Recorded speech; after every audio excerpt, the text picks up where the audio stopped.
ಮಹಾರಾಷ್ಟ್ರ ಹಾಗೂ ಜಾರ್ಖಂಡ್ ಎರಡು ರಾಜ್ಯಗಳ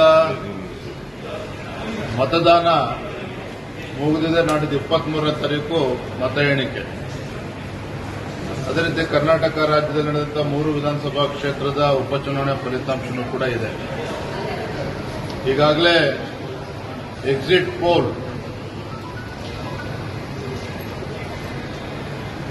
ನಾವೆಲ್ಲರೂ ಕೂಡ ನೋಡಿದ್ದೇವೆ. ಅದರಲ್ಲಿ ಸ್ಪಷ್ಟವಾಗಿ ಗೋಚರ ಆಗ್ತಾ ಇದೆ. ಮಹಾರಾಷ್ಟ್ರದಲ್ಲೂ ಕೂಡ ಬಿಜೆಪಿ ನೇತೃತ್ವದ ಎನ್ಡಿಎ ಕೂಟ, ಅದೇ ರೀತಿ ಜಾರ್ಖಂಡಲ್ಲೂ ಸಹ ಭಾರತೀಯ ಜನತಾ ಪಾರ್ಟಿ ಮತ್ತೊಮ್ಮೆ ಸ್ಪಷ್ಟ ಬಹುಮತದೊಂದಿಗೆ ಅಧಿಕಾರಕ್ಕೆ ಬರ್ತಕ್ಕಂಥದ್ದು ನಿಚ್ಚಳವಾಗಿ ನಮಗೆ ಕಾಣ್ತಾ ಇದೆ. ಬಹುಶಃ 23ನೇ ತಾರೀಕು ಇನ್ನೇನು ಬದಲಾವಣೆ ಆಗುತ್ತೆ ಅಂತ ನಮಗೂ ಅನ್ಸಲ್ಲ. ಯಾಕಂದ್ರೆ ಎಕ್ಸಿಟ್ ಪೋಲ್ ಒಂದು ಕಡೆ ನಮಗಿರ್ತಕ್ಕಂಥ ಮಾಹಿತಿ ಕೂಡ ಇದೇನೆ. ಸ್ಪಷ್ಟ ಬಹುಮತದೊಂದಿಗೆ ಮಹಾರಾಷ್ಟ್ರದಲ್ಲೂ ಕೂಡ ನಾವು ಅಧಿಕಾರಕ್ಕೆ ಬರ್ತೇವೆ, ಜಾರ್ಖಂಡಲ್ಲೂ ಕೂಡ ಸ್ಪಷ್ಟ ಬಹುಮತದೊಂದಿಗೆ ಅಧಿಕಾರಕ್ಕೆ ಬರ್ತೇವೆ. ತುಂಬಾ ಸಂತೋಷ ತರ್ತಕ್ಕಂಥ ವಿಚಾರ. ಯಾಕೆಂದ್ರೆ ಕಳೆದ ಲೋಕಸಭಾ ಚುನಾವಣೆ ಫಲಿತಾಂಶ ಬಂದ ನಂತರದಲ್ಲಿ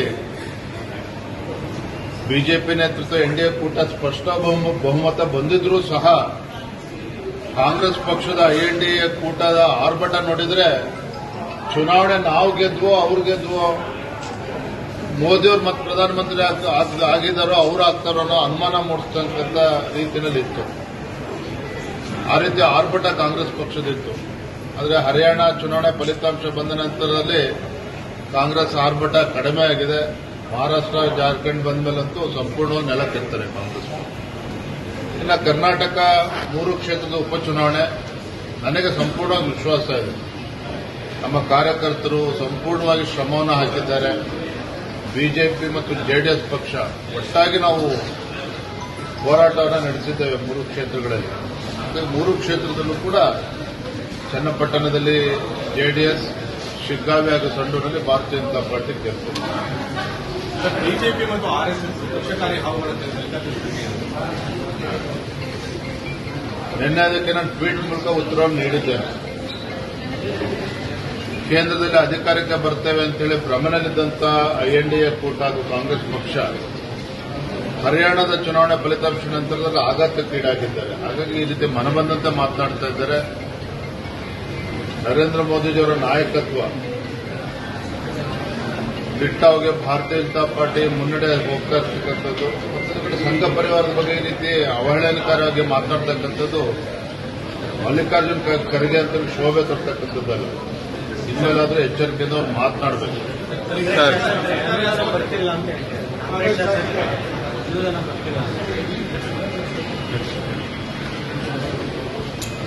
ಒಬ್ರು ಕಾಂಗ್ರೆಸ್ ಶಾಸಕರು 2 ತಿಂಗಳಿಂದನೇ ಹೇಳಿದ್ದಾರೆ, ಆತ್ಮಹತ್ಯೆ ಮಾಡ್ಕೋಬೇಕು ಅಂದ್ಕೊಂಡಿದ್ದೇನೆ ಅಂತೇಳಿ ಕಾಂಗ್ರೆಸ್ ಪಕ್ಷ ಶಾಸಕರು ಹೇಳಿದ್ದಾರೆ, ರಾಜು ಕಾಗೆ ಅವರು. ಮತ್ತೊಬ್ರು ಕಾಂಗ್ರೆಸ್ ಶಾಸಕರು ಹೇಳಿದ್ದಾರೆ, ನಾನು ಈ ಆಡಳಿತ ಪಕ್ಷ ಕಾಂಗ್ರೆಸ್ ಅಲ್ಲಿ ಶಾಸಕ ಆಗಿರ್ತಕ್ಕಂಥ ದುರ್ದೈವ ಶಾಸಕ ಆಗಿರೋದು ಅನ್ನುವ ಮಾತನ್ನು ಕೂಡ ಹೇಳಿದ್ದಾರೆ. ಬಹುಶಃ ಹಿಂದೆಂದೂ ಕೂಡ ಈ ರೀತಿ ಪರಿಸ್ಥಿತಿ ರಾಜ್ಯದಲ್ಲಿ ಯಾರೂ ಕೂಡ ಕಂಡಿರಲಿಲ್ಲ.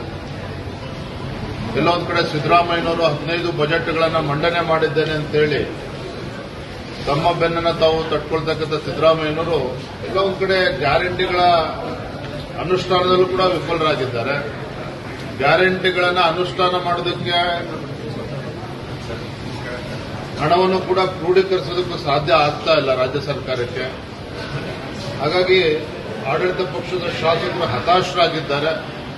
ಒಂದು ಕಡೆ ಶಾಸಕರಾಗಿ ತಮ್ಮ ಕ್ಷೇತ್ರದಲ್ಲಿ ಅಭಿವೃದ್ಧಿ ಕಾಣ್ತಾ ಇಲ್ಲ, ಮುಖ್ಯಮಂತ್ರಿಗಳ ಅನುದಾನನೂ ಕೂಡ ಕೊಡ್ತಾ ಇಲ್ಲ. ಹಾಗಾಗಿ ದಿನೇ ಕಾಂಗ್ರೆಸ್ನಲ್ಲಿ ಇವತ್ತು ಅಸಮಾಧಾನ, ಇವತ್ತು ಸ್ಫೋಟ ಆಗ್ತಾ ಇರ್ತಕ್ಕಂಥದ್ದು ನೋಡ್ತಾ ಇದ್ದು ಮುಂದಿನ ದಿನಗಳು ಇನ್ನೂ ಕೂಡ ಹೆಚ್ಚಾಗ್ತದೆ. ಸರ್,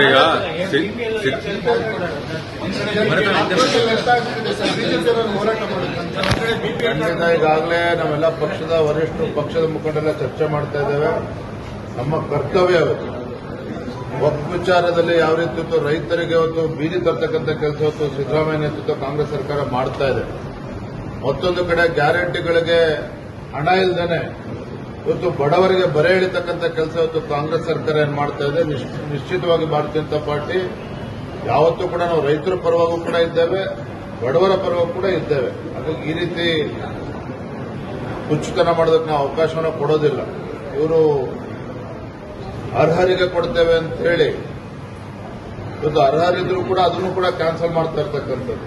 ಈಗ ಎಲ್ಲೊಂದ್ ಕಡೆ ದಿವಾಳಿ ಆಗ್ತಾ ಇರ್ತಕ್ಕಂಥ ಕಾಂಗ್ರೆಸ್ ಸರ್ಕಾರ ಈ ರೀತಿ ನಾನಾ ವಿಧಗಳನ್ನು ಹುಡ್ಕೊಳ್ತಕ್ಕಂಥ ಪ್ರಯತ್ನ ಮಾಡ್ತಾ ಇದೆ. ಭಾರತೀಯ ಜನತಾ ಪಾರ್ಟಿ ನಿಶ್ಚಿತವಾಗಿ ಹೋರಾಟ ಮಾಡ್ತಾರೆ. ಸರ್, ಮುಖ್ಯಮಂತ್ರಿಗಳ ಪುತ್ರ